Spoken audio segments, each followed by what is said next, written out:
Assalamualaikum warahmatullahi wabarakatuh. Salam, Om Swastiastu, Namo Buddhaya, Salam Kebajikan.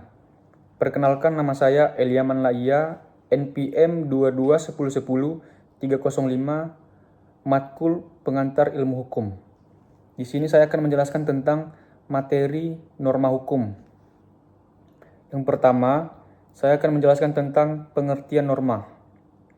Berdasarkan KBBI, atau Kamus Besar Bahasa Indonesia, norma memiliki arti sebagai aturan maupun ketentuan yang sifatnya mengikat suatu kelompok orang di dalam masyarakat. Baik, langsung saja saya akan menjelaskan tentang pengertian norma hukum. Menurut Jimli Asidikui, norma hukum adalah instrumen yang memainkan peran penting dalam menciptakan ketertiban, keadilan, dan harmoni dalam masyarakat.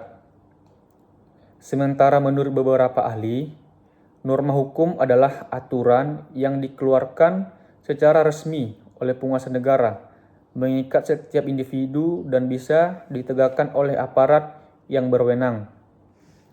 Terdapat dua definisi yang sejalan, menegaskan bahwa norma hukum bersifat mengikat dan dapat dipaksakan. Sifat norma hukum.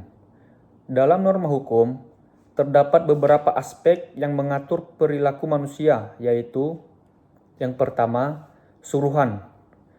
Perintah yang mengharuskan seseorang melakukan sesuatu seperti aturan lalu lintas. Dan yang kedua, larangan. Menentukan hal-hal yang tidak boleh dilakukan, seperti larangan membuang sampah sembarangan. Dan yang ketiga, kebolehan, yang menjelaskan apa yang diperbolehkan tanpa adanya larangan, seperti kegiatan ekstrakurikuler di sekolah. Tujuan norma hukum. Tujuan norma hukum adalah yang pertama, menciptakan ketertiban dan keadilan. Yang kedua, menjaga keseimbangan dan harmoni sosial. Ketiga, memberikan perlindungan. Dan keempat, mendorong kepatuhan dan kehormatan hukum. Kelima, mengatur dan mengendalikan perilaku. Dan yang keenam, menjamin kepentingan publik. Sumber norma hukum. Yang pertama, norma hukum tertulis. Norma hukum tertulis yaitu norma hukum yang dibuat secara tertulis dan diundangkan dalam peraturan perundang-undangan. Peraturan perundang-undangan adalah peraturan yang dibuat oleh lembaga negara yang berwenang, yaitu Undang-Undang Dasar 1945, Kitab Undang-Undang Hukum Pidana atau KUHP, peraturan pemerintah, peraturan presiden, peraturan daerah. Dan yang kedua, norma hukum tidak tertulis. Norma hukum tidak tertulis adalah norma hukum yang tidak dibuat secara tertulis, tetapi diakui dan berlaku di masyarakat. Norma hukum tidak tertulis ini biasanya disebut dengan hukum adat. Hukum adat adalah hukum yang tumbuh dan berkembang di masyarakat secara turun-temurun. Sanksi norma hukum. Sanksi norma hukum dapat dibedakan menjadi beberapa jenis, yaitu sanksi pidana. Contohnya, yaitu sanksi yang dijatuhkan oleh negara kepada pelanggar norma hukum yang bersifat pelanggaran. Sanksi pidana dapat berupa kurungan, denda, atau bahkan mati. Sanksi perdata, yaitu sanksi yang dijatuhkan oleh negara kepada pelanggar norma hukum yang bersifat wan prestasi. Sanksi perdata dapat berupa ganti rugi, penyitaan, atau bahkan pembubaran badan usaha.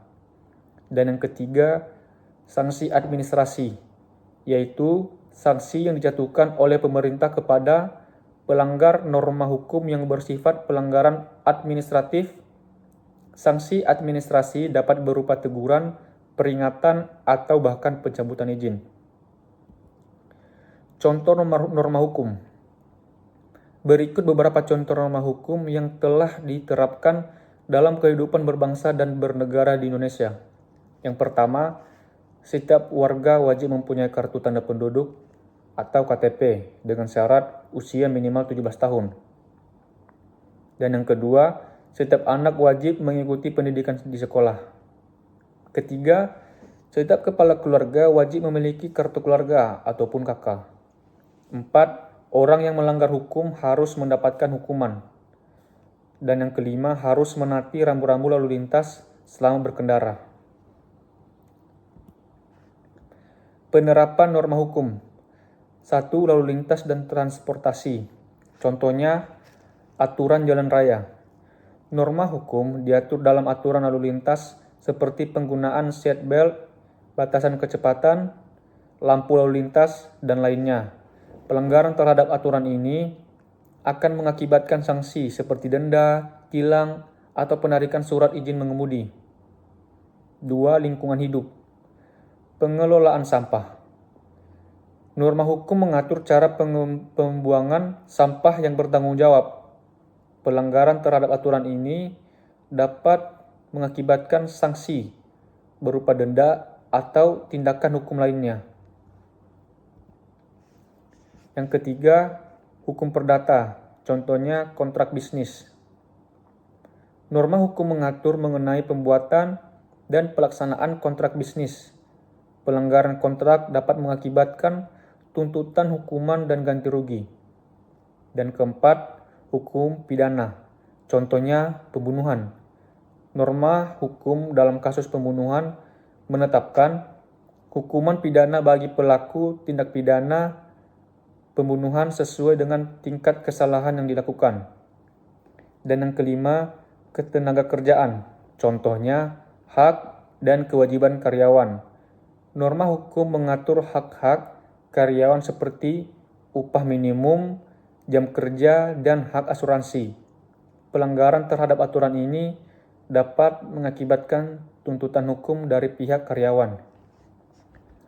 Baik, mungkin itu saja penjelasan dari saya. Sebelumnya terima kasih. Assalamualaikum warahmatullahi wabarakatuh.